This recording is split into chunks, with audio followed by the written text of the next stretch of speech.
and 1. Welcome to the Joint City Council, Successor Agency, Housing Authority, and Guadalupe Valley Municipal Improvement District meeting of June 16, 2022. City Clerk, could we have a preamble, please? This meeting is compliant with the Ralph M. Brown Act as amended by California Assembly Bill number 361, effective September 16, 2021, providing for a public health emergency exception to the standard teleconference rules required by the Brown Act. The purpose of this is to provide a safe environment for the public, staff, and council members while allowing for public participation. Public may address the council using exclusively remote public comment options. Council may take action on any item listed in the agenda. Members of the public may view the City Council meeting by logging into the Zoom webinar. City Council meetings can also be viewed live and or on demand via the city's YouTube channel, youtube.com/Brisbane CA, or on Comcast Channel 27. Archive videos can be replayed on the city's website, brisbaneca.org/meetings. The City Council meeting will be an exclusively virtual meeting. The agenda materials may be viewed online at brisbaneca.org at least 24 hours prior to a special meeting and at least 72 hours prior to a regular meeting. Meeting participants are encouraged to submit public comments in writing in advance of the meeting. Aside from commenting while in the Zoom webinar, the following email and text line will also be monitored during the meeting, and public comments received will be noted for the record during oral communications 1 and 2 or during an item. Email ipadilla@brisbaneca.org, text 628-219-2922, join the Zoom webinar with the ID 991-9362-8666, the passcode 123456, and the call-in number 1-669-900-9128. If you need special assistance to participate in this meeting, please contact me at 415-508-2113. Notification in advance of the meeting will enable the city to make reasonable arrangements to ensure accessibility to this meeting. Thank you. Thank you, City Clerk. I'm calling the meeting to order at 7:38 p.m. Will you please join me in the Pledge of Allegiance? I pledge allegiance to the flag of the United States of America and to the republic for which it stands, one nation, under God, indivisible, with liberty and justice for all. City Clerk, roll call, please. Councilmember Cunningham. Here, thank you. Councilmember Davis is absent. Councilmember Lentz. Here. Councilmember O'Connell is absent, and Madam Mayor Mackin. Here. Thank you. City Attorney, could we have a report out of closed session, please? All right, trouble going off mute. Yes, Madam Mayor. In closed session, a labor item was addressed and direction was given to staff. A litigation matter was briefly updated, and direction was given to staff on the third litigation item involving high-speed rail. Thank you. We move to the adoption of the agenda. Can I get a first and second to adopt the agenda as it stands, please? Sorry, you're muted, Councilmember Cunningham. Okay, we have a first by Councilmember Lentz. Second. And a second by Cunningham. Roll call, please.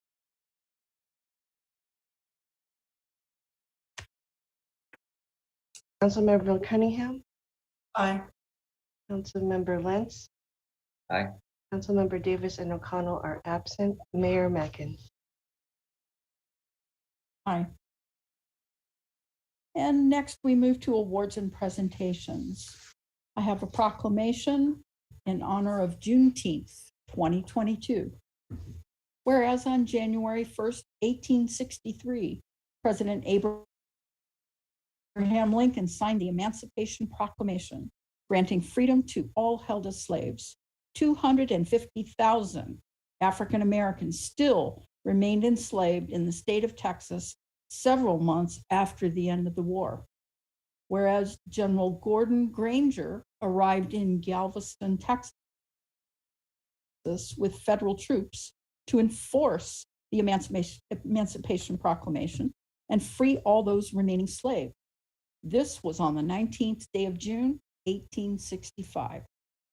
Whereas news of the emancipation spread, and the formerly enslaved people of Texas reacted with joyous celebration. This day was commemorated annually in what was called Jubilee Day, Freedom Day, or Emancipation Day, and eventually known as Juneteenth. Whereas although Juneteenth was first celebrated in 1866, it was only officially designated a federal holiday in 2021 by President Joe Biden. Whereas on June 18, 2020, the City Council adopted resolution number 2020-47, affirming the city's commitment to stand in solidarity with the Black community. Let us not forget there is still much work to be done to eradicate racism and secure equality, opportunity, and inclusion for all. Now, therefore, be it resolved that as mayor of the city of Brisbane, I hereby proclaim June 19, 2022 as Juneteenth and encourage all to join in celebration and tribute to the rich heritage, resilient, and unbroken spirit of Black Americans. And to accept the proclamation today is Ashley Budelli. Ashley represents Lyrical Opposition. Lyrical Opposition is a creative, collective, and community organization in Brisbane. They cultivate lyrical artists to oppose injustice through social awareness and systemic change. Ashley, would you like to say a couple words, please? Thank you, Madam Mayor. Hello, everyone. My name is Ashley Budelli, a Howard University graduate and the Diversity, Inclusion, and Faith Coordinator at Lyrical Opposition. At Lyrical Opposition, our goal is to impose injustice through lyrical art. An example of this was a recent book club that we facilitated via Zoom, where we explored different narratives of Americans whose stories are often overlooked. We also continue to provide space for others to share their art, which we recently did at in Brisbane at the local pizzeria. Today, I'm happy to be with you all 1 year after Juneteenth has become a federally recognized holiday, as well as accepting your city's proclamation. My hope is to spread awareness of the why and how we can all celebrate in a way that feels authentic. I remember growing up, and one of the first summer activities was attending the Juneteenth celebration in the Fillmore district of San Francisco. It was always so fun. There were rides, barbecue, and performances. More importantly, it felt like a reunion of family and friends that we hadn't seen for a bit.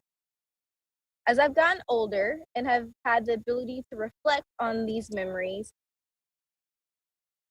it was a way to be joyful, to remember what we as Black Americans have come from and chose to make our own. On June 19, 1865, more than 2 years after the Emancipation Proclamation had been announced, Black people in Galveston, Texas were informed of their freedom by soldiers reading from a general order as they marched through town in the middle of June, hence Juneteenth. What does it mean to be trapped in a system without knowing you are free? I think it is easy to acknowledge where America has come without understanding the work ahead of us. I want to challenge all of us today to continue to learn from others and ways we can make this world and city a more equitable space to live in. I would like to end with a quote by Dr. Carissa Meir.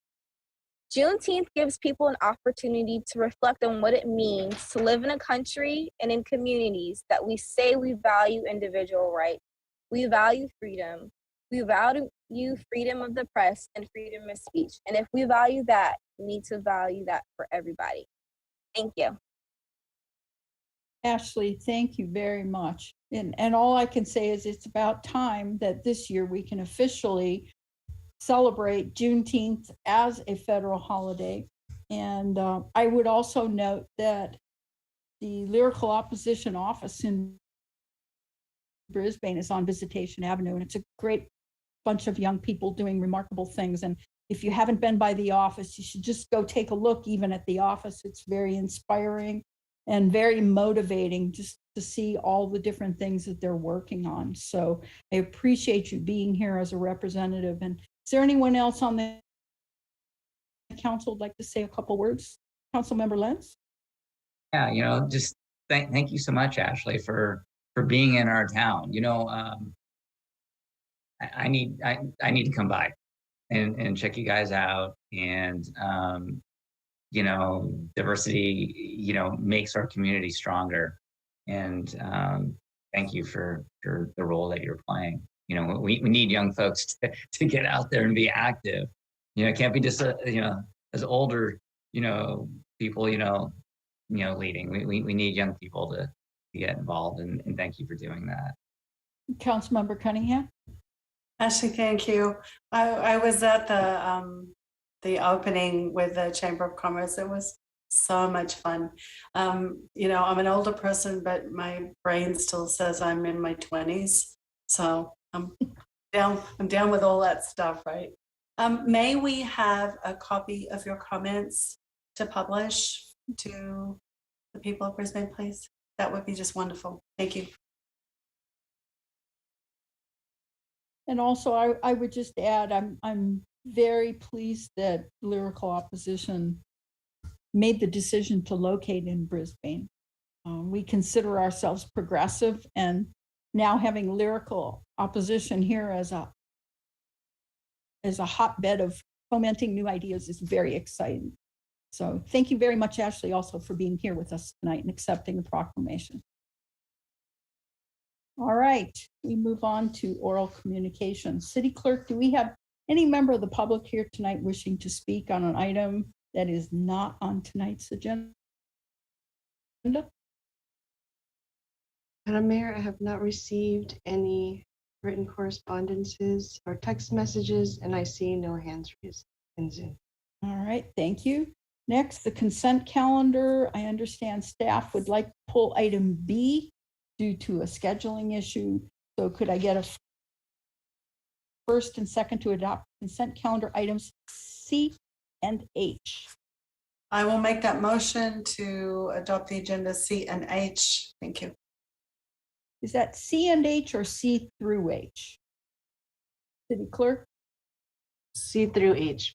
C through H. Thank you. I will second that. And a second? Okay, roll call, please. Councilmember Cunningham, Aye. Councilmember Lentz. Aye. Councilmember Davis and O'Connell are absent. Mayor Mackin. Aye. All right, and as for that item B, staff's requesting to amend consent calendar B4 to change the public hearing date from July 14 to July 7th in the resolution. City Manager, do you also have a schedule change? Yeah, just to go over the schedule. We are proposing to go back to regular schedule, which would be July 7th. The reason is that we will have the second reading of the ballot measures that we are been working on to send to the voters this fall. They need to be approved at a regular meeting as opposed to a special meeting. So that's the reason for the July 7th date. If we're able to do that, then we'll work to try to move other items that might have been on the 14th to the 7th so that we can start our summer recess after the July 7th meeting. Okay. So can we have a first and second? This would be to adopt consent calendar item B as amended. So moved. Second, Second. roll call vote, please. Councilmember Cunningham, Aye. Councilmember Lentz, Aye. Councilmember Davis and O'Connell are absent. Mayor Mackin. Aye. Next item we have is a continuation of a public hearing. This is consider approval of use permit. This is to allow the use of mini pigs in medical research and development by Bristol Myers Squibb. Could we have a staff report on this, please? Or I guess this is, It's just recommended for continuance, Madam Mayor. yes, okay. So we have a recommendation for a continuance. Can we have a first and second to continue this matter to the meeting of September 15, 2022? So moved. And a second? Second. Roll call, please. Councilmember Cunningham.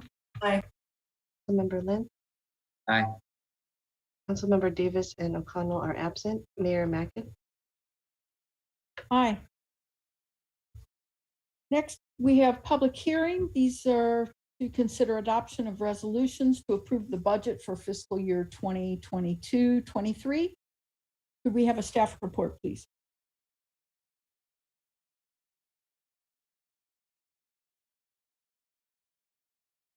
Evening, Mayor Mackin and council members. Well, Ingrid is putting on the PowerPoint.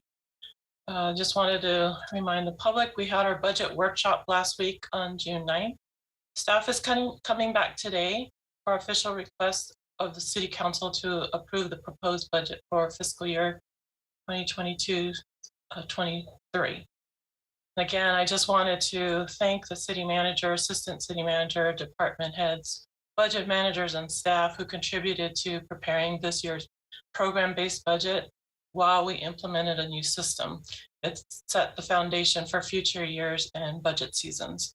So last week we had our results organized in a new format, made possible with the new system, and we feel was able to drive informative conversations about existing programs and how resources are allocated, in addition to discussing the needs for the coming year and onward. Next page, please.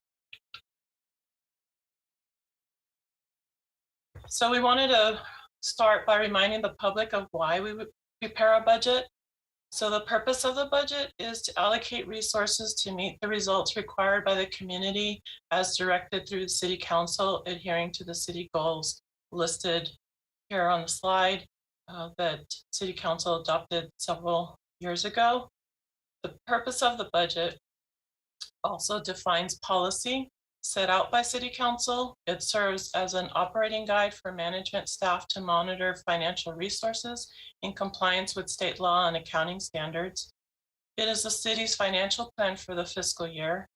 And finally, it's a communication to the community on what the city has determined to be its priorities. And it educates on how the city operates and the methods used to finance those operations. So any external requirements are generally addressed through the community's interests. Next slide. So we provided an overview of the general fund budget proposal at the budget workshop, along with department asks and program highlights. So tonight we're just going to revisit the main ask as compared to fiscal year 22 projected results. So we expect revenue to increase primarily due to the TOT and a slight uptick in property and sales taxes to 21.2 million. I'm sorry, 21.8 million. And then an increase in expenses to 25 million. Next slide.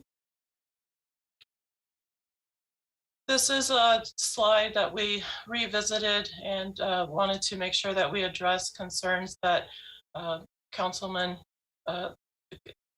Cliff had requested that we not only show revenues and expenditures, but also budget versus actual for those categories. So just wanted to show that visually you can see the dark blue are the actual, the dark blue bars rather, are the actual revenues as compared to the yellowish cream colored budgeted revenues.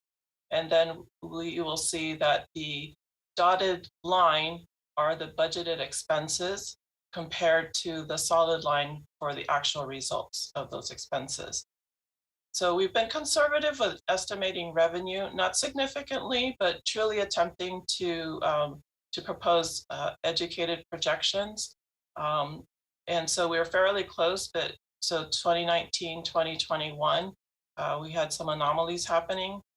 In fiscal year 19 and 20, those increase of revenue had a lot to do with the Sierra Point build out, as well as an increase in sales tax. For fiscal year 20, the revenue was increased primarily due fiscal year 21, primarily due to the one-time sales tax impact of COVID. So those were unexpected, totally could not be foreseen. So moving to 21, 22 and budgeted for 22, 23, you'll see that our revenue drops down back to a normal trend that would look along the lines of previous years before COVID.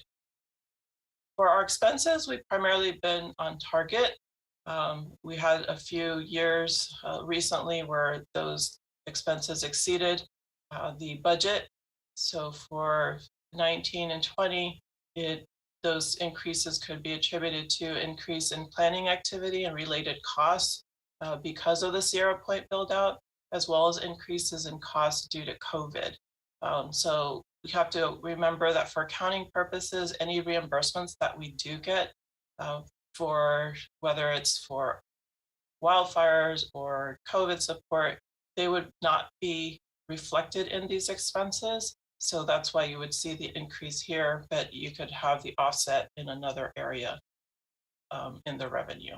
So for fiscal year 21, it also included the increase in the planning activity for overtime for both wildfires and COVID support, again, where reimbursements are recorded elsewhere. Next slide.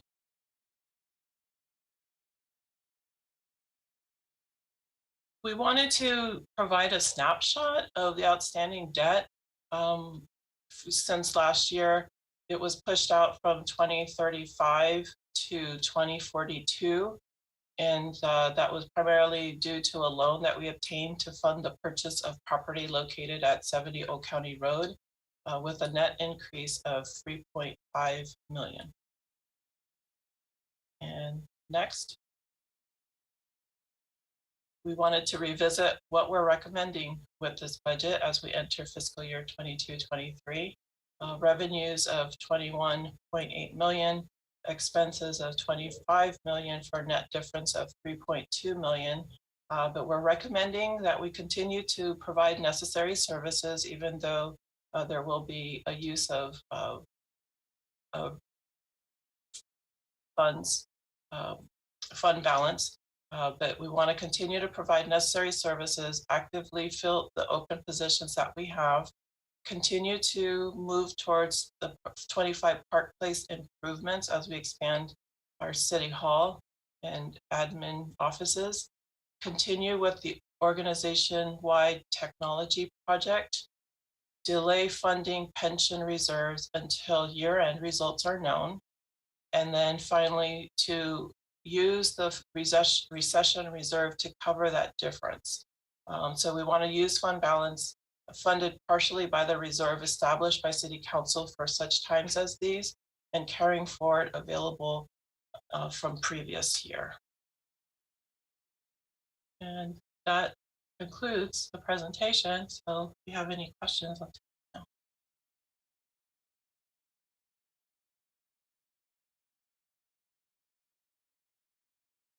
I have no questions.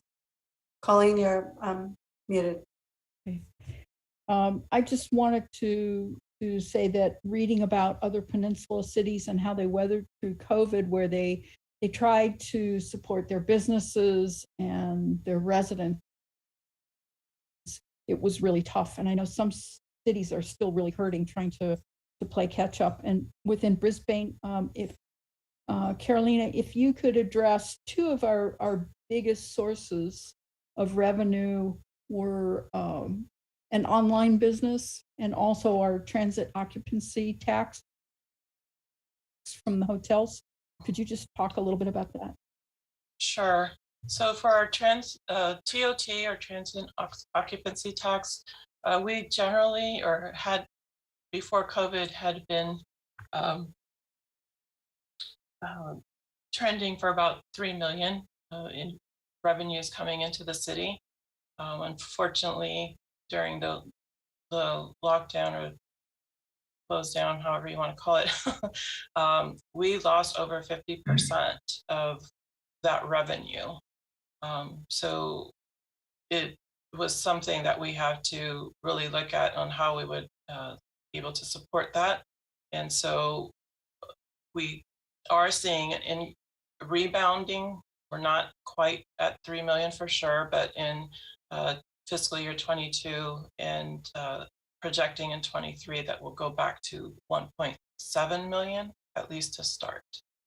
The other revenue sources that we have, the sales tax, we were trending before COVID about 6 million, between 5.5 to 6 million.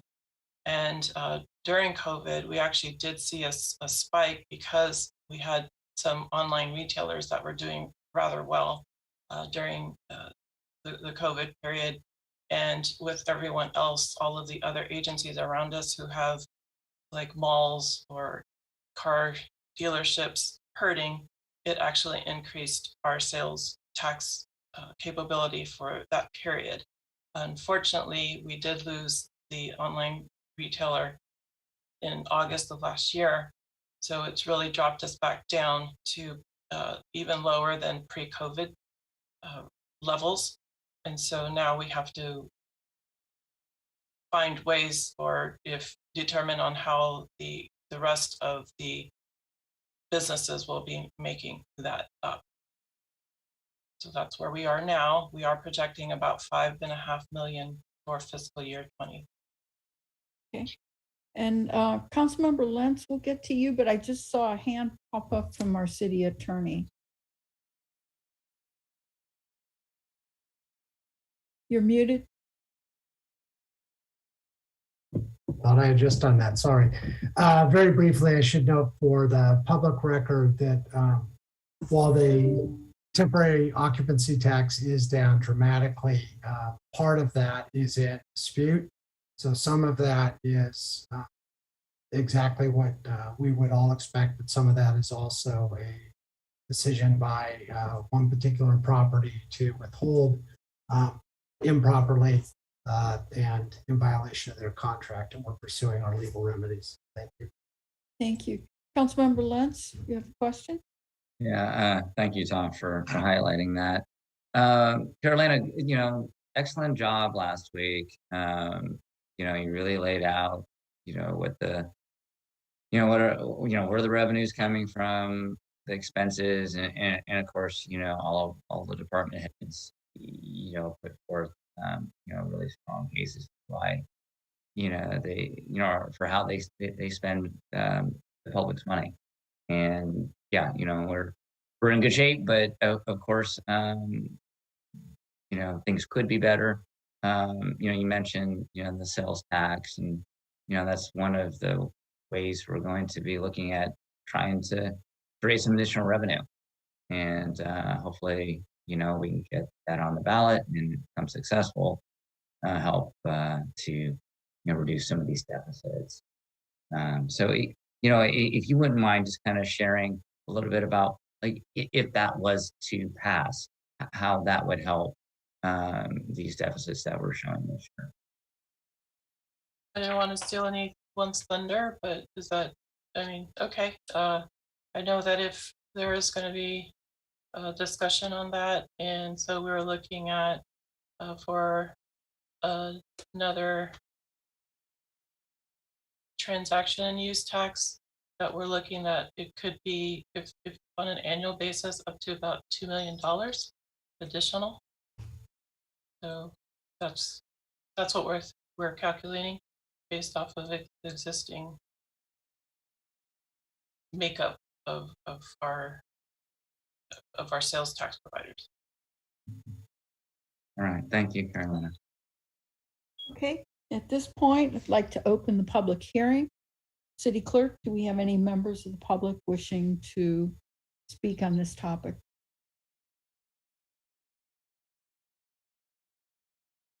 Madam Mayor, I have not received any text messages or written correspondence, and I do not see any hands raised from attendees.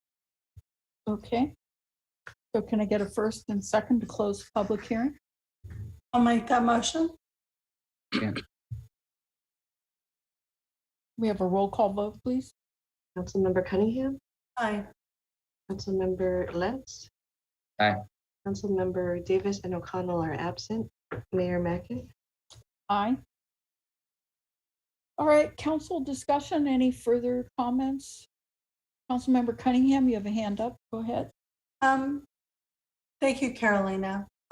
We went through this before. It's going to get more complicated, I think, as we move forward. But I think Brisbane has done a really, really good job, thanks to your leadership, in keeping a handle on how we're dealing with all of these financial things. So I just appreciate it. And I know we're going to come up with great ideas to how to make up for things that we've lost. But thank you. That's it. And Councilmember Lentz, any? I'm ready to make the motion. That's the resolution. Okay, so can I get a first and second? The first resolution is to adopt the annual budget for fiscal year 2022-23 and making appropriations for the amounts budgeted for the city, the successor agency, and housing authority. So moved. And a second, please. Second. And a roll call vote, please. Councilmember Cunningham, Aye. Councilmember Lentz, Aye. Councilmember Davis and O'Connell are absent. Mayor Mackin. Aye. And then I need a first and second to adopt the resolution, Guadalupe Valley Municipal Improvement District Resolution, adopting the annual budget for fiscal year 2022-23 and making appropriations. I will make that. Budgeted. I will make that motion. And a second? Second. And a roll call vote, please. Board members Cunningham, Aye. Board member Lentz, Aye. Board members Davis and O'Connell are absent, and Chair Mackin. Aye. Move on to item K, which is to consider adoption of a resolution adopting a master fee schedule. Could we have a staff report, please? Me again. No presentation, but I just wanted to highlight some of the areas or discussion items from the staff report. So in 2002, City Council reviewed and approved target recovery percentages, and the ordinance 468 was adopted, stating City Council would have the opportunity to review and approve fees annually. The resolution that we had attached is the annual revision recommended by staff. So this year's analysis and revision would actually allow us up to an increase of over 7%, which was the inflation increase using the California Consumer Price Index for all urban consumers for items less energy for the 12 months through the previous December index. And so considering we don't know when or by how much the inflation will drop, staff is recommending that we raise 2%, similar to last year. So this will give a break to the residents considering inflation all around them in other areas. And then if it is something that we can look at mid-year to determine if we need to raise it more, it can be reevaluated then. So we're recommending a 2% increase for the master. And I'll take questions from there. Any questions, Councilmember Lentz? All right, so you know, I agree with the recommendation to just do the 2% because, you know, I guess we've all been anticipating that inflation is going to go down, right? That's what they said. It's a temporary thing, and then it's going to go down, and everything's going to be fine. And of course, they've reevaluated. You know, maybe we should have, you know, paid a little bit more attention to it and thought of it in a more serious way.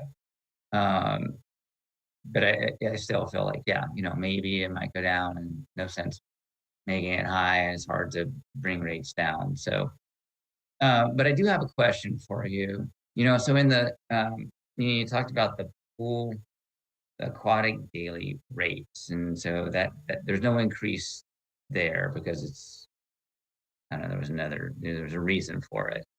But I was just curious, you know, how are our rates comparing to our closest pool, which is our pool? Are we on the same kind of pay scale or rate scale as them? I'm sorry, I think you you broke up for Oh, how we're sorry. comparing to other agencies. Comparing to our closest pool, which is Orange Park Pool, and sorry to put you on the spot. I mean, not that you would know, but when you were looking at these things, did you look at some comparisons?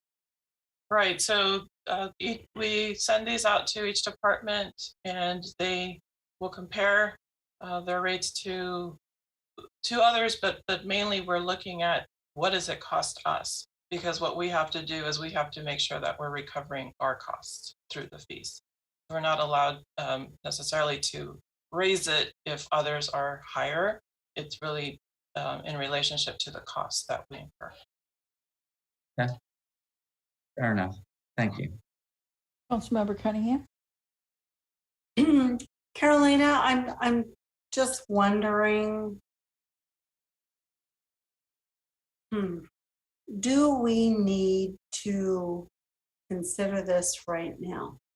Can we put this one on the shelf for maybe sometime in the near future? And the only reason I'm saying that is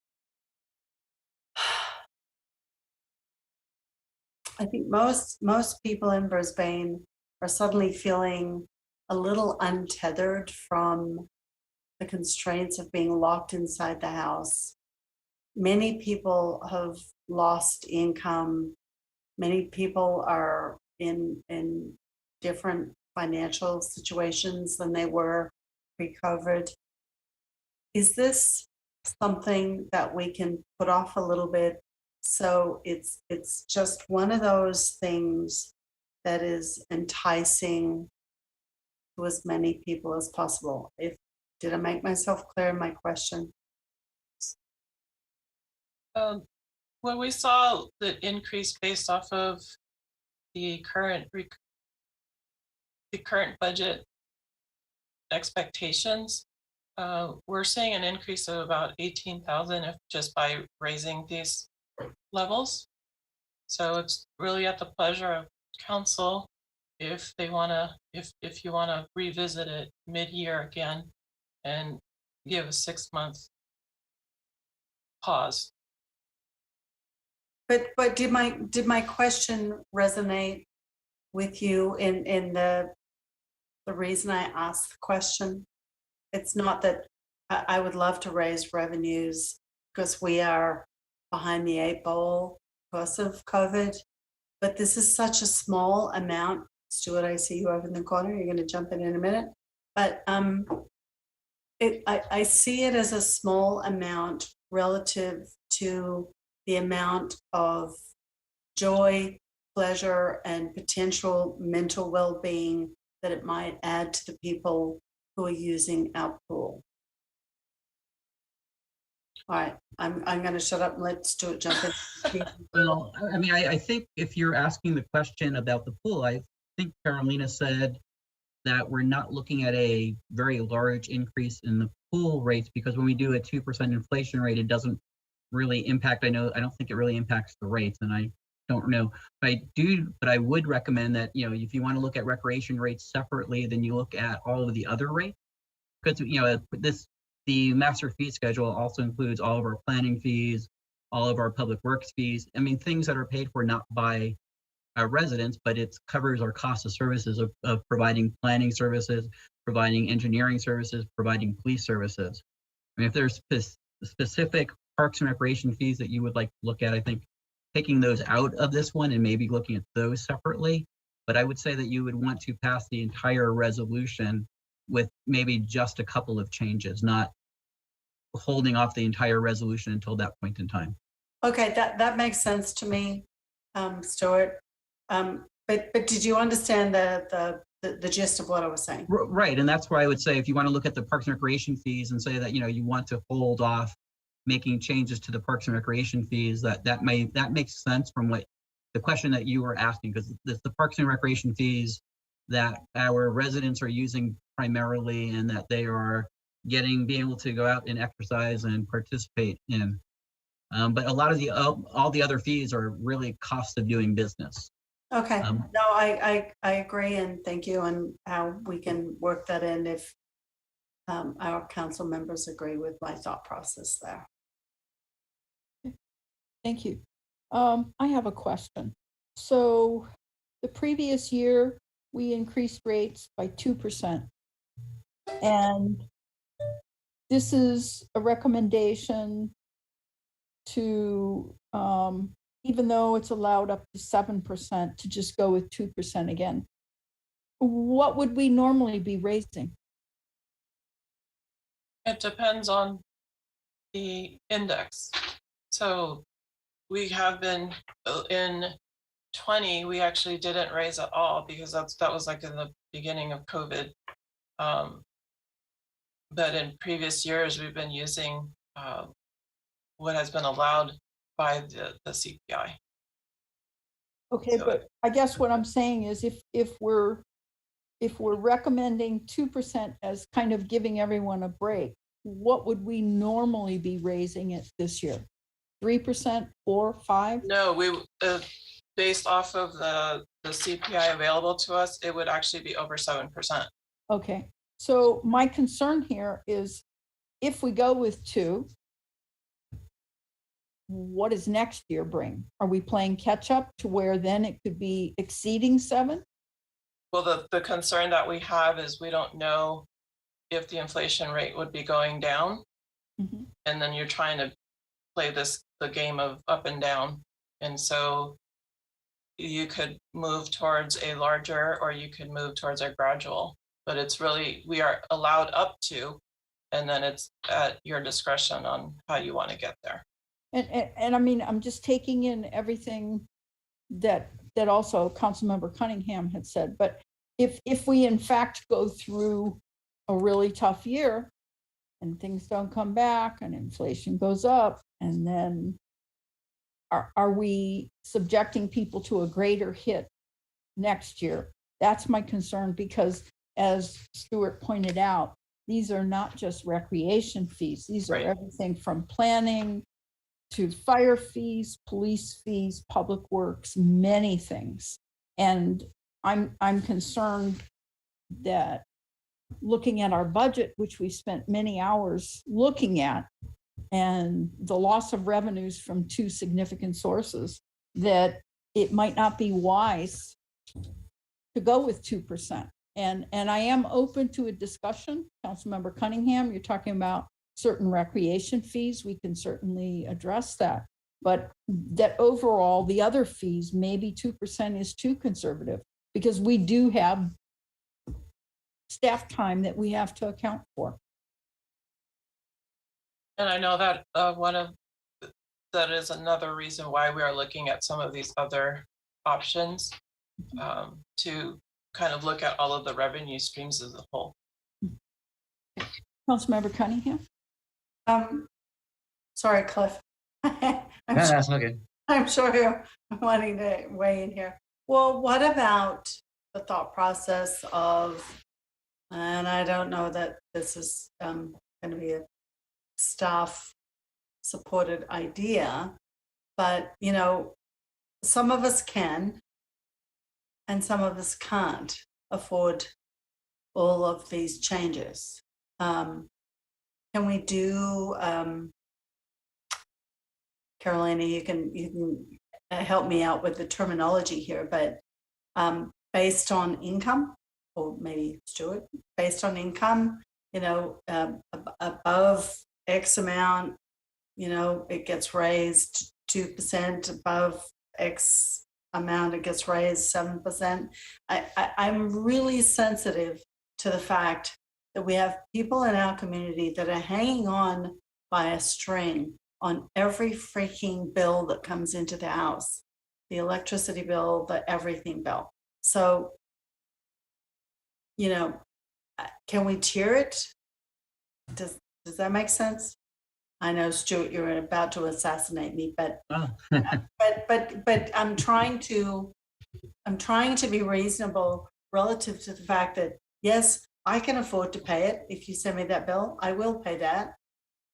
But there are a lot of people in our town who can't, who are hardworking people. And how do we address those things? I will jump in, because this is an area that we've talked about a number of times in the past whenever we have difficult financial situations. Um, Parks and Recreation does not prevent anybody from participating in any of our programs due to lack of funding to pay for them. The Parks and Recreation Department does have scholarships for people who show financial need. The challenge when you try and tier it based on financial need or based on income is then you're asking the city to verify people's income. And at this point in time, we take people at their word that when they say, we can't afford this, can I still participate? We would say yes, because very few people who can't afford something ask for that type of benefit. If you were to say that, people who earn up to $75,000 pay, 20% of the overall fee, people who pay $120,000 pays 50%, it becomes an administrative hardship to really try and understand that.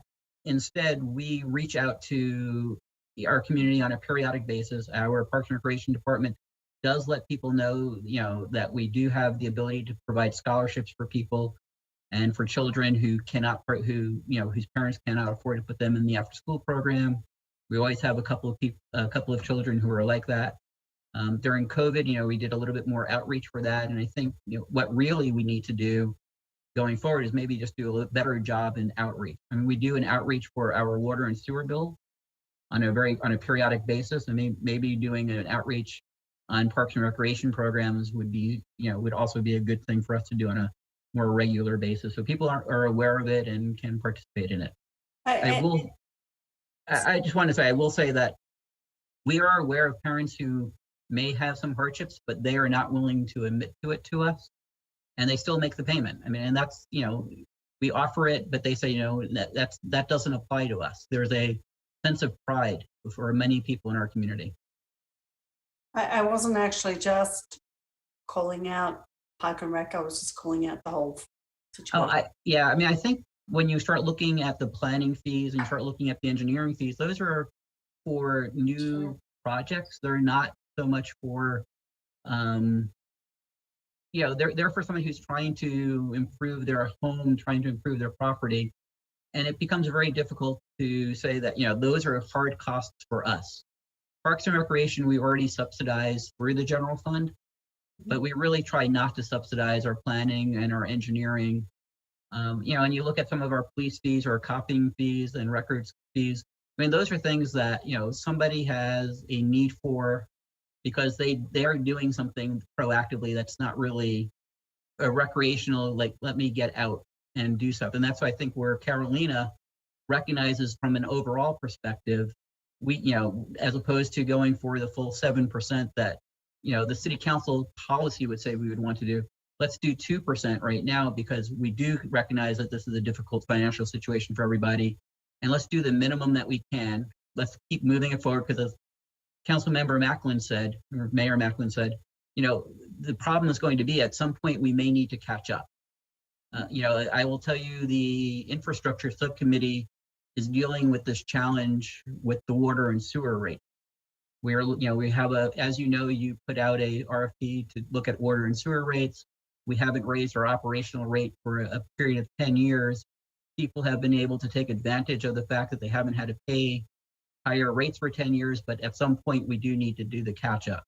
And I think that's where Mayor Macklin is a little bit concerned. Having seen the preliminary numbers coming out of the water and sewer, you don't want to get into that same situation with our overall fees. Agreed. Councilmember Lentz, let's hear from you. Yeah, I agree with both of you. Is trying to find that sweet spot, and Colleen, dealing with the water rates, right? We have to be fair, to both the residential and the commercial, right? We can't have different structures. But I'm wondering, Stuart, can we surgically raise these fees? For say recreation, maybe is only 2%, but maybe the other ones are at a higher percentage, like 4 or 5%. Can we do that? Absolutely. I mean, you have the ability to raise all the fees to the rate of inflation. You have made policy decisions in the past to subsidize parks and recreation. You have not made that same policy decision on, the community development fees or the engineering fees or the police services fees or even the fees in the finance department. We've tried our best to collect 100% of the cost of the service. So it would make sense to, if you want to raise those, 4% or 5% and raise Parks and Recreation 1% or 2%. But I do believe that you do want to raise the fees to some extent across all of them, because you don't want to get into the point where, 3 years from now, when the current financial situation is over, that you're trying to do a 15% rate increase in Parks and Recreation fees. I mean, I think that will be a harder sell to the community than raising 2% this year, 3% next year, and 5% the year after. Yeah. Well, I remember when we were looking at the fee schedule. I don't know, maybe it was 5 or 6 years ago, maybe a little bit longer, and we were looking at Park and Rec fees, and we hadn't raised them for a really long time, and that was a very challenging discussion that we all had, and in the Park and Rec programs, they do pull at the heartstrings, whereas, okay, yeah, someone is getting a permit for whatever, to add on to their house or build a house or what, some business. It doesn't, it doesn't feel as close to you, in regards to your connection with the community. So, yeah, so I mean, like, if we did the 2%, I mean, is that enough for Park and Rec, and what kind of impact would that have on folks that, where Karen is making that concern? So I like, think, yeah. Yeah, I think Karen, 2% for Parks and Recreation seems like a reasonable, seems to me, it seemed reasonable. To Carolina, it seemed reasonable. But and as I said, I think we need to do a little bit better job, and we can talk with Caroline about getting it out in the blast, getting making it more known that we do scholarships for people, and the scholarships don't have to be 100% of the fee. It could be somebody might say, I only need 35%, a 35% discount or a 20% discount, and we would do that. I mean, it's not that we're trying, we don't want to turn people away. Although I will say in the after school program and in the camp program, I think we're almost already full. I think in the camp program for this year, we're full. I think last time I talked to Noreen, we may, out of 100 people, we may already have 90 signups for next year's after school program. So we don't turn people away for money. We turn people away due to capacity. So yeah, I agree with you. I think, looking at something smaller for, Parks and Recreation for the others, it does make sense. I think Carolina was looking at it across the board because we've always done across the board. And the closer we can get to the 7%, the better we are at recovering what our increasing costs will be. Okay, that'll be, I'm taking your words into our discussion, Stuart. Thanks. Okay, so I have one more question. When we look at Parks and Recreation fees, we have all kinds of participatory activities, but then we also have facility rentals. And would it be feasible to say that we raise the facility rentals more than the activities? That is a possibility if we want to, again, looking at the costs to make sure we're in line with just recovering our costs. Part of my thinking there is this: understanding all of the really good points that are being made. There are activities that are also funded by some of these rentals. So by subsidizing those with lower fees, we're maybe taking away from activities. So if we can separate the two and say, the people who can afford to rent a facility, maybe we raise those a little bit more, but try to keep the activity level down to the 2%, which enables more people to participate. Unless we're creating an accounting nightmare that's going to cause you to both disappear from the screen tonight. Councilmember Cunningham, you something there? Well, I'd like to disappear from the screen, but that's not going to happen because I want to watch the Warriors game. Sorry, I'm just saying. Are you hearing all the fireworks out there, Karen? No, I'm not. So, It, Okay, it well, must be the good. 4th Okay. of July, Cliff. It's I don't know. 4th of I don't know why people are doing that. so relative to everything we're talking about right here, oh gosh, I just lost my train of thought.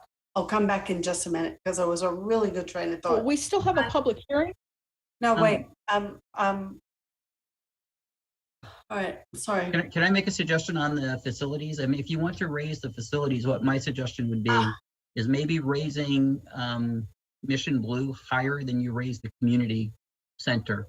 Because the community center, you know, is a smaller facility. People use that more for more intimate gatherings. And, you know, a lot of families will use that for a quinceanera or something. And, you know, more family-oriented events, small family-oriented events. And it still gives people an opportunity to rent a community facility at a reasonable price in town. Whereas if you raise, you know, Mission Blue, a lot of those could be rented by people who are outside of our community as well.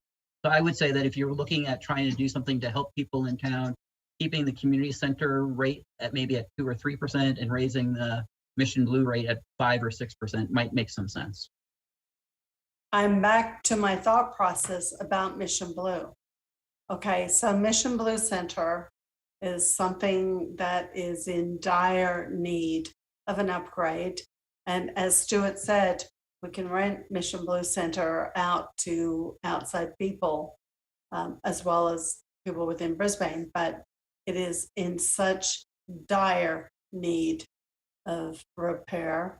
And if our city council members have not been up there recently, they should. We cannot raise the rates at the Mission Blue Center.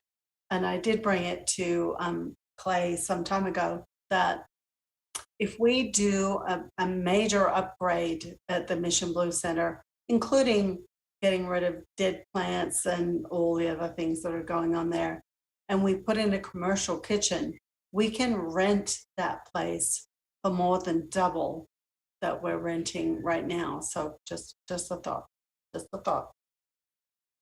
Okay, I'm going to open the public hearing. Do we have any members of the public wishing to speak? Madam Mayor, I have not received any text messages or written correspondence. And I don't see any raised hands. Okay, then can we have a first and second to close the public hearing? So moved. And a second? Yes, second. Roll call, please. Councilmember Cunningham. Aye. Councilmember Lance. What's that? Councilmember Lentz? Oh, aye. You didn't pick up? Council members Davis and O'Connell are absent. Mayor Mackin. Aye. Okay, council discussion. I'll start. I would keep the activities and based on staff recommendations, the community room rentals down at 2%. I would take other parks and rec items and go to 3%. And I would take the rest of the fee schedule and consider 5 to 7%, because we really need these revenues. And it's just a hard fact. So I'm trying to find a way to ease the pain, but that is the pain that we're in. And I am very worried that if we go too low this year, next year is going to be worse. And Madam we don't Mayor, know can that you for a repeat fact. that, please? I suggested that we go 2% on the Parks and Rec activities, along with the community room rental, but that the rest of the Parks and Rec fees go to 3%. And then 5 to 7% we can discuss on the rest of the master fee schedule, which gets into fire, police, and and the public works fees, which are oftentimes referencing permit. All right. Councilmember Lentz? Yeah, so just to be clear on those other activities, the park and rec activities. So that would be like the picnic tables out at the park. And then, and just, and then just to be clear, I'm sorry. No, I was gonna say whatever your pleasure. We can talk. Okay, all right. And then just to be clear, like the Mission Blue Center wouldn't be considered a park and rec location. That would be okay, because it could be used for park and rec activity.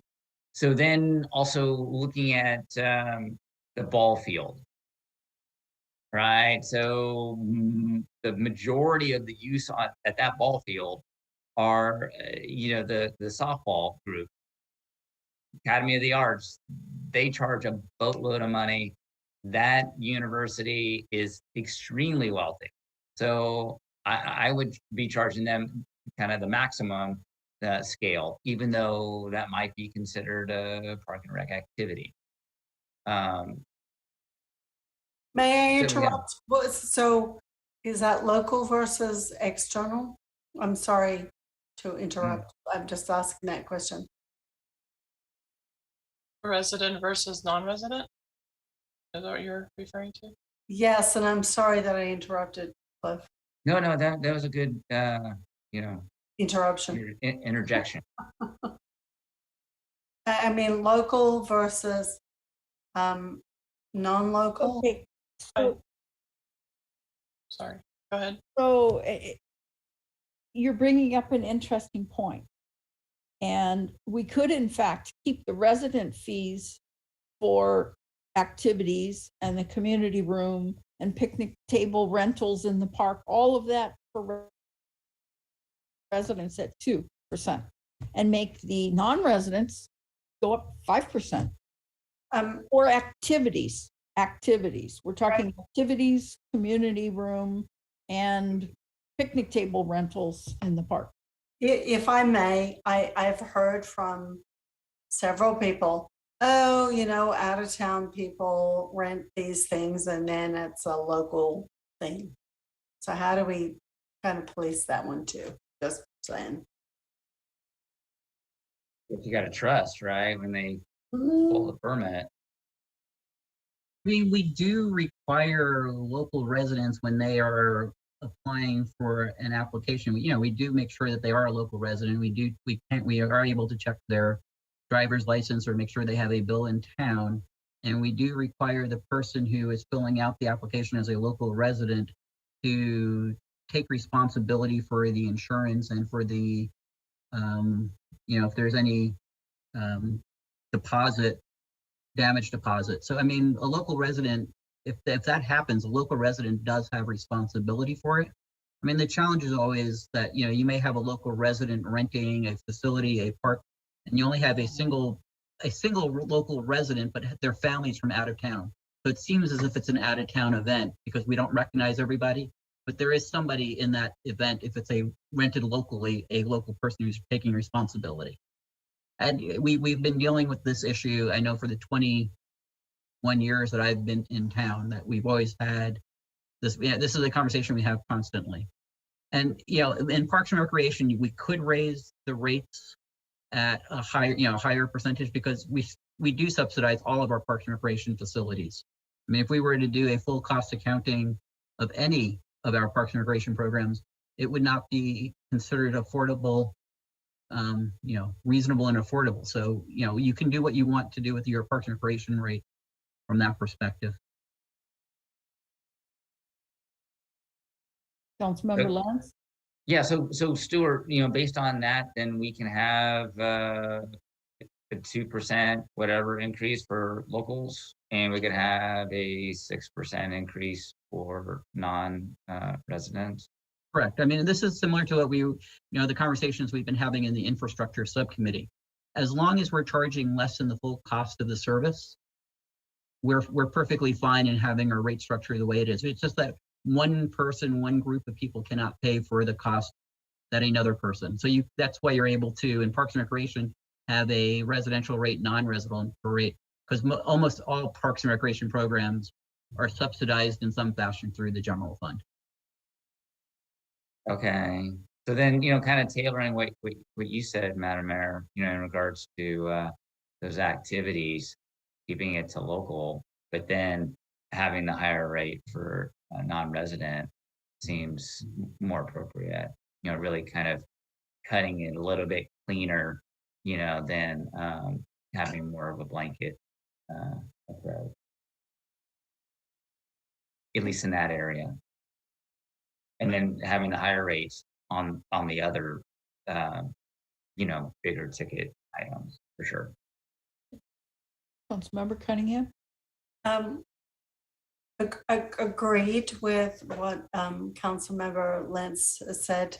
I would actually like to hear from our attorney and our city manager on where we're having this conversation. I think this conversation is fabulous, by the way. I think we're in a really good place, staff and city council, but I would love to hear from what Tom and what Clay think about this, where we're heading, because I think we're in a good place. And Okay. City manager, you want to start? Sure. Kind of echoing something Stuart said a while back, these are issues that we've been dealing with in various forms over a long, long period of time with regards to our fee structure. So I think the idea of doing different fees increases based on different evaluation of what you want to keep lower and what you are feel more comfortable with raising is appropriate. I think the mayor has made a very good point in this. One of the quandaries you always run into is that if you these rates are always based on the next year's CPI, or next year's rates will be on the next year's CPI. So when you don't do the full CPI in a year, you kind of squander that opportunity, and you really never do play catch up to it. So right. Where you feel like you can justify that, and probably could do it. And the other areas we certainly understand. Recreation fees have always been kind of that area where and a sensitivity to try to keep them as low as we can. And the other part of it is that Stuart and Northern will tell you that our fee structure certainly doesn't seem to be keeping anybody from doing our recreation programs. We are just jam-packed in terms of signups and stuff. So I think we're feeling pretty comfortable from that perspective. Okay. City attorney? But can't add much to the conversation. I think you're fine as long as you don't charge the Celtics for everything and discount everything for the Warriors. I do think you can give the Lakers a discount, but that's just a personal preference. So Okay. I'm hearing fireworks outside my door too. I'm willing to win. Yeah. Tom's fired unless the Warriors win. Congratulations, Brisbane and the whole city. Joking aside, go ahead and gouge the Lakers, but I think your plan works just fine legally. Okay, so circling back on this, if we said activities, residents, 2%, activities, non-resident, I'm going to just make a big leap here. I would just take all the non-resident and make them all 7%. Now, I don't know why we need to subsidize non-residents.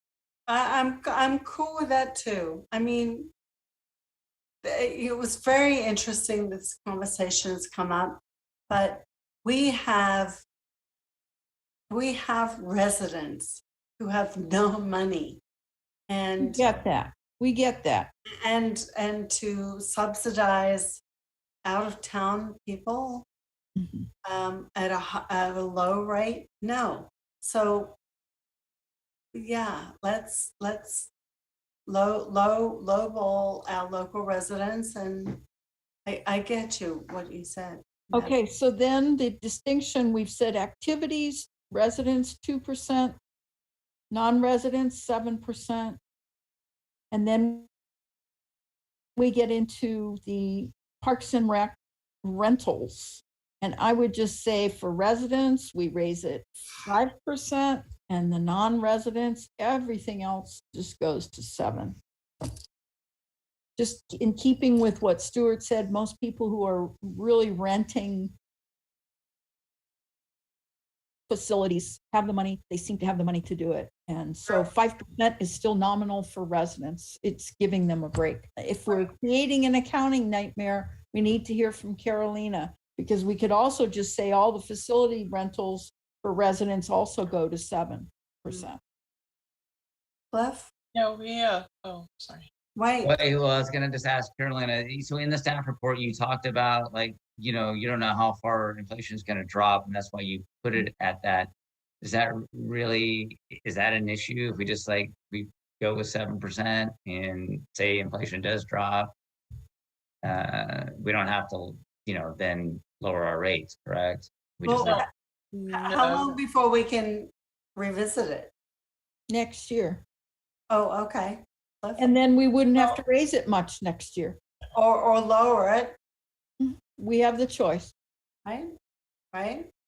Okay, Uh, all right, then if that's a motion, Madam Mayor, then I'll second What- that. But the question is on the facility rentals for residents, 5% or 7%? Oh, okay, I didn't know there was a question for that one. So for the residents, 5 or 7. I don't know. I like the 5%. I would go 5. Okay, Cliff. okay, so what we have is activities for residents, 2%, activities for non-residents. Stuart's not happy. Uh-oh. Well, Stuart, may I just make a suggestion?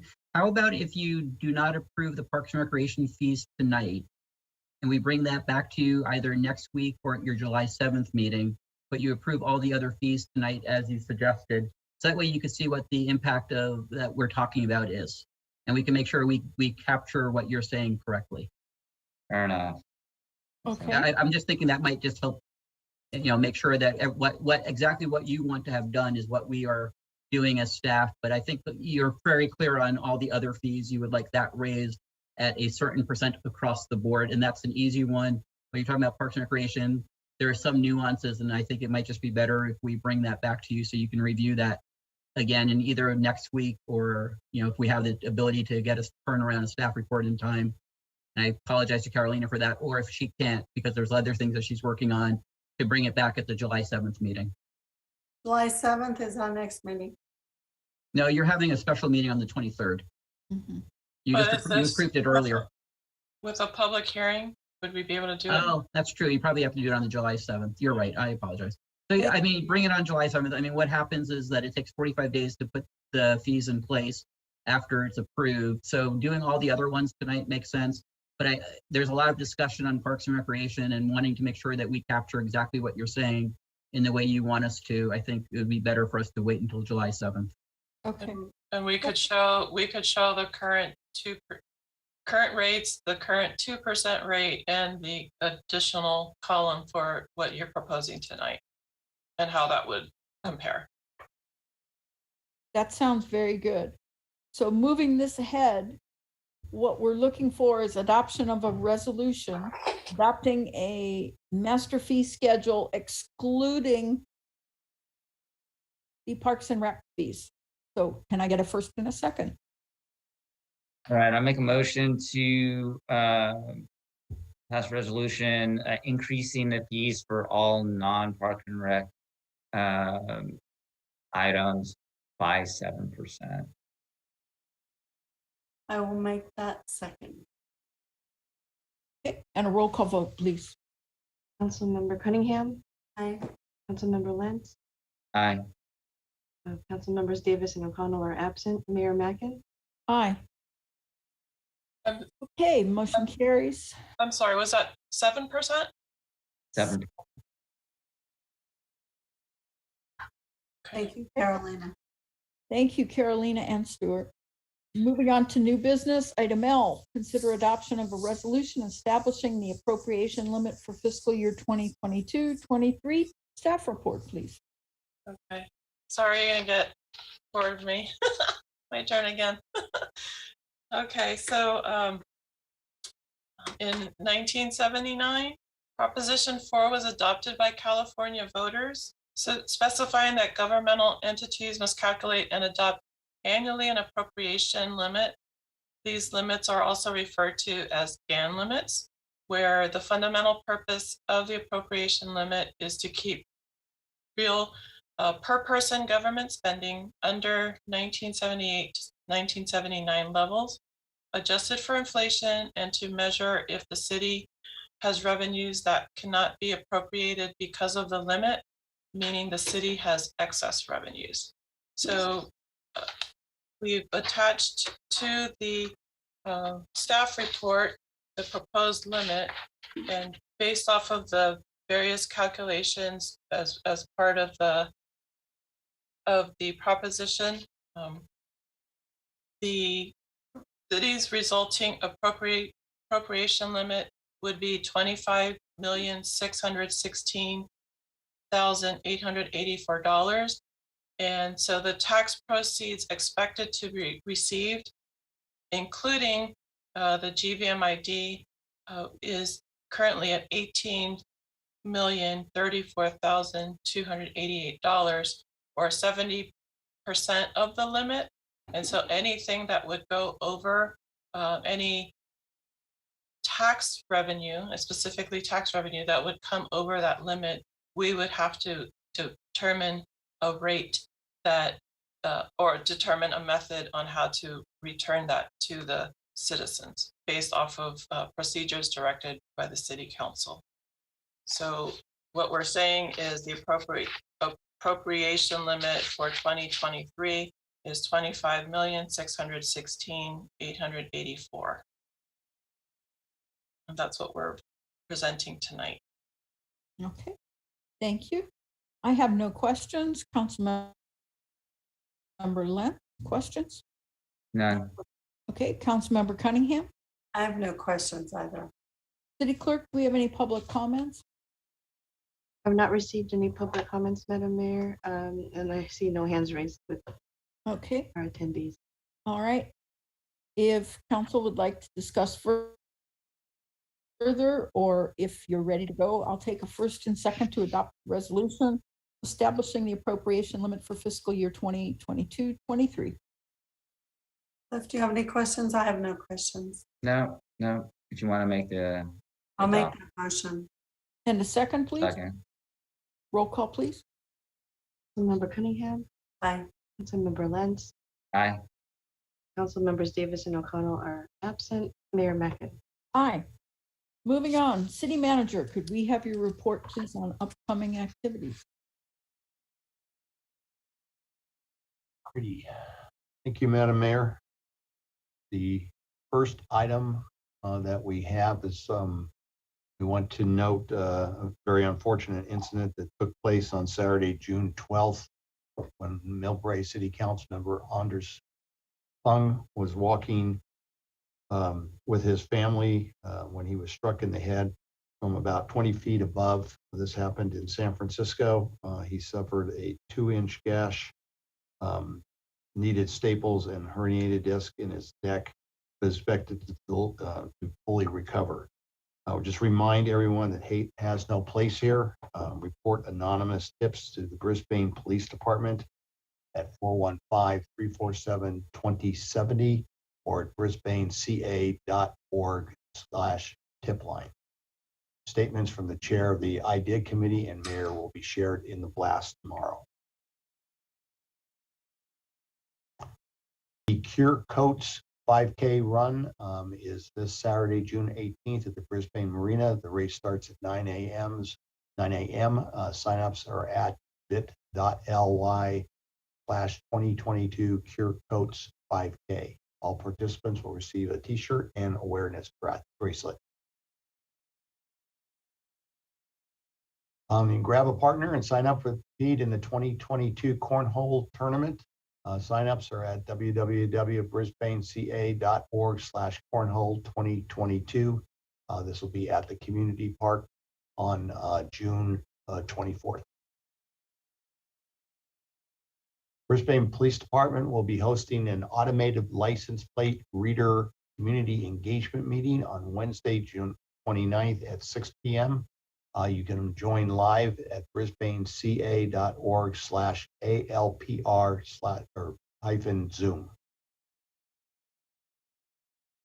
And then finally, the Levy Quarry Annexation General Plan Zoning Amendment Project Scoping Meeting is at June 30th at 7 p.m.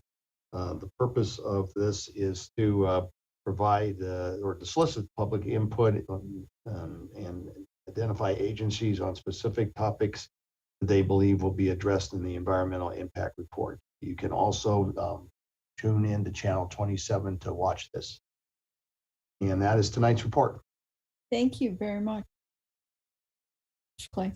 Moving on to Mayor Council matters. First item we have is scheduling interviews for committee applications. The City Council interviews are scheduled for June 23rd, 2022 at 6 p.m. And that will be followed by a special meeting at 7:30 p.m. on the same day. Next item we have is selecting voting delegate for the Cal City's annual conference, General Assembly, Friday, September 9th in Long Beach.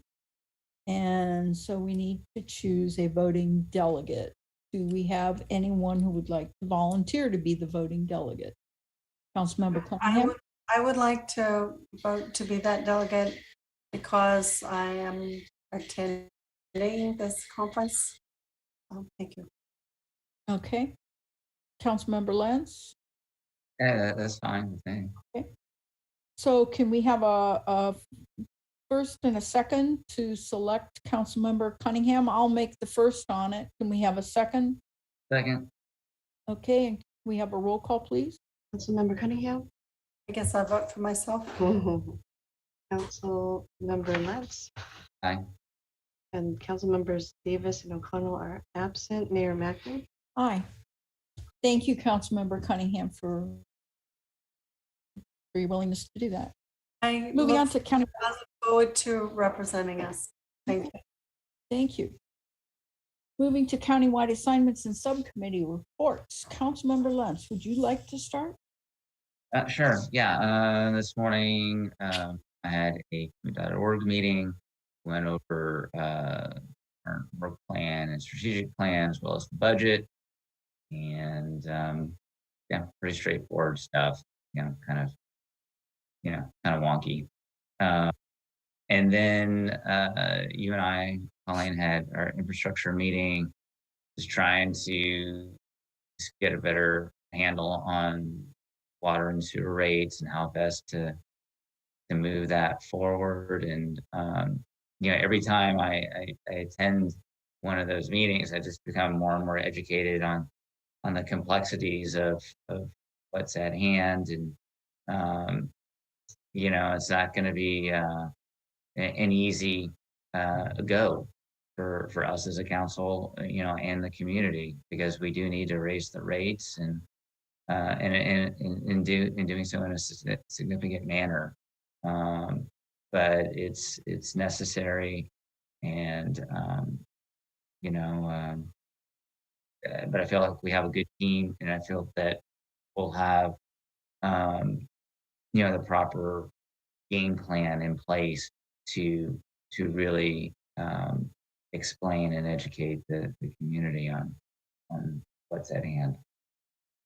Yeah, if I can jump in on that, we've had several increases from the San Francisco PUC, which we purchase water and also they handle our sewer. The staff and the subcommittee have been working with a consultant, and it's working on a 5-year rate plan structure. And I believe we're going to have a presentation by our consultant coming in several months. Cliff, do you remember when that was scheduled for? I think we I think after the summer break. Right. Okay. Do you have any more subcommittee reports? I do not. Okay. Councilmember Cunningham? Thank you.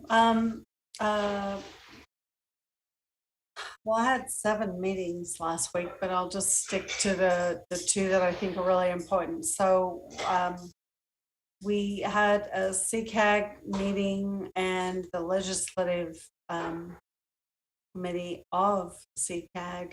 Most of the conversation was relative to budget for both of those boards for this coming year. Budgets seem to be the flavor of the day. And this Monday, I was thrilled to have the first in-person meeting of the JPA library in Brisbane. And the JPA, for people who don't know, the library board has the biggest budget in the county. So for people who don't know what the library does, and I'm so love this committee, it's people who are really involved in thinking about what can we do for our community at large, not just kids who go to a library, but everybody. And that budget was passed unanimously as well. And I was also appointed as the vice chair for that committee for the next 4 years. So, Congratulations. on top of all the stuff, but you know, the libraries, I really want us to be able to bring what the libraries do for our communities forward to our communities in a much more open manner, because I think so many people still think, oh, library, oh, that's the place you go borrow books. Oh my gosh, no. There's bicycles, there's sewing machines, there's so many great things. But anyway, that's my reports. Thank you very much. Okay. Karen, you and I also had a public information technology meeting on the 13th, Monday the 13th. And we received an update on the progress of our consultant management partners. They're doing an analysis both operations and IT issues in all the city departments.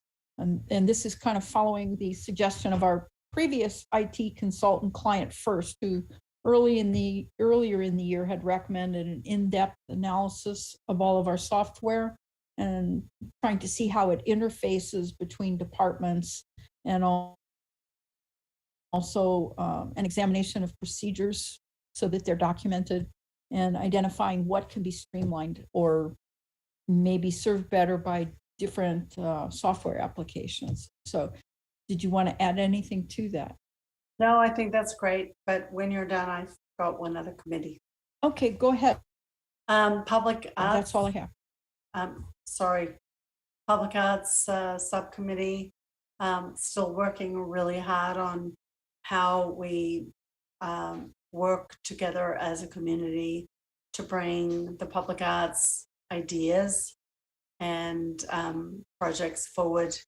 One of the things that I have made very, very clear in this committee, and there's some very new people who have not been on committees before, and I have to say it probably for all of us is, you know, we're going to make mistakes, and that's okay. And I think we really need to put that out there, that perfection is not the goal. It can't be. That every time any of our committees come out and work together, there are going to be mistakes. There's going to be mistakes from staff. There's going to be mistakes from the committee members. And in public art, just imagine putting 7 fabulous art people together in a room and having consensus. That is never going to happen. So that conversation was had, and it was very interesting, and I look forward to that moving forward too. Thank you. Okay, thank you. Written communications, City Clerk, do we have any written communications? Madam Mayor, we received written communications from Premlal June 10th and the 11th regarding low-flying aircraft on June 8th. Really hit San Bruno Mountain in Brisbane. Elaine Straw, open items, forwarded an email on trucks on Valley Chronic. It was on June 5th. Hearing Cunningham regarding Bristol Myers mini pig testing on June 2nd, and Liliana Mejia again on May 31st regarding animal research and housing on Sierra Point landfill. Okay, thank you. And do we have any members of the public wishing to make a public comment? This is oral communications number 2. Madam Mayor, I have not received any text messages or written correspondence, and I see no hands raised. All right. Council members Cunningham and Lentz, city attorney, city manager, city staff, thank you very, very much. This meeting is adjourned at 9:06 p.m. Thank Nice you. weekend. Go celebrate. See you.